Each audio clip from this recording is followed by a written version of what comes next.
তোমাদের আশীর্বাদ মাথায় নিয়ে গুড মর্নিং জানিয়ে আজকে দিনটি শুরু করলাম। মাছ কেনার জন্য আমি বোলপুর চলে এসেছি, রেল ব্রিজের উপর দাঁড়িয়ে আছি। তো এই দিকটা পেছনের দিকটা দেখো কেমন কত সুন্দর লাগছে, দেখে টোটোরা দেখছে যাচ্ছে কেমন করে। তা চলো বোলপুরে মাছ বাজারে প্রায় আমি চলে এসেছি। যে মাছ বাজারে আমাদের ভোলানাথ বাবা শিবের ভক্ত, মানে শিবের বাহনে যে বসে আছে বড় বড় 4টে ষাঁড়। তা চলো আমি মাছ বাজার চলে এসেছি, এগুলো ট্যাঙ্কির গাড়ি দাঁড়িয়ে আছে। তা আমি এইমাত্র সাইকেলটা এখানে স্ট্যান্ড করবো, স্ট্যান্ড করা হয়ে গেছে। তা চলো দেখি ভিতরে কী কী মাছ আছে আজকে। তো এইখানে দেখো এগুলো কালকেকার বাসি মাছ সাজিয়ে রেখে দিয়েছে, এই যে বিক্রি হয়নি বলে এই চলে গেল দাদাটা। এই যে মাছ দেখো কেমন করে সাজিয়ে রেখেছে, এগুলো হচ্ছে সব ট্যাঙ্কির মাছ, এই যে লাফাচ্ছে এগুলো হচ্ছে ট্যাঙ্কির মাছ। এই যে দাদা কত সুন্দর জল দিয়ে মাছ কটাকে ঝকঝক চকচকে করছে। আর এই যে ঠাকুমা সব মাছ কটা সাজিয়ে রেখে দিয়েছে। আর এই যে দাদা এই ট্যাঙ্কির মাছগুলো এই জল থেকে নামায়। তা চলো ভিতরে যেয়ে দেখি কি কি মাছ রয়েছে। তো চলো দেখি। এই যে আমাদের ক্ষুদ্রদের হাতে পাঙাশ বাছাবাছি হচ্ছে, আমাদের ছোটো বোয়াল আর কি পাঙাশ।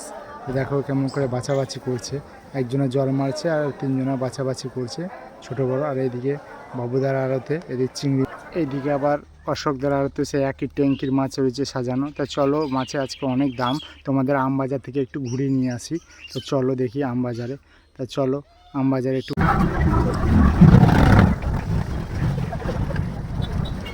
এদিকে দেখো লিচুগুলো এত সুন্দর করে সাজিয়ে রেখেছে, মনে হচ্ছে কালার করে নিয়ে এসছে।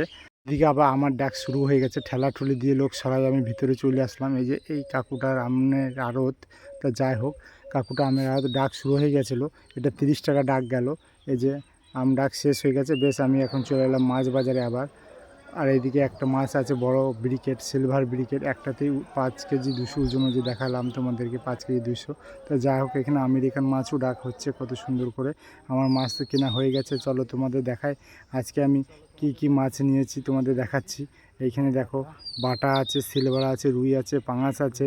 আর এইখানে আবার দেশি চিংড়িও আছে, দেশি চিংড়ি অনেক দাম তাও নিয়েছি। কিছু কিছু কাস্টমার আছে খুব দেশি চিংড়ি পছন্দ করে, তাদের জন্য নেওয়া। তো যাই হোক চলো দেখি আমার প্রথম কাস্টমার কে হয়। তা চলো গ্রামের উদ্দেশ্যে আমি রওনা হয়ে যাই।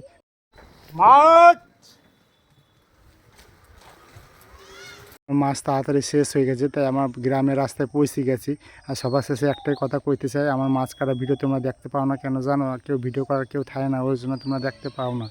তাই আমি আজকে এখানে ভিডিওটা শেষ করলাম। ভিডিওটা ভালো লাগলে পরে একটা লাইক করে দিও, আর সবাই ভালো থাকো।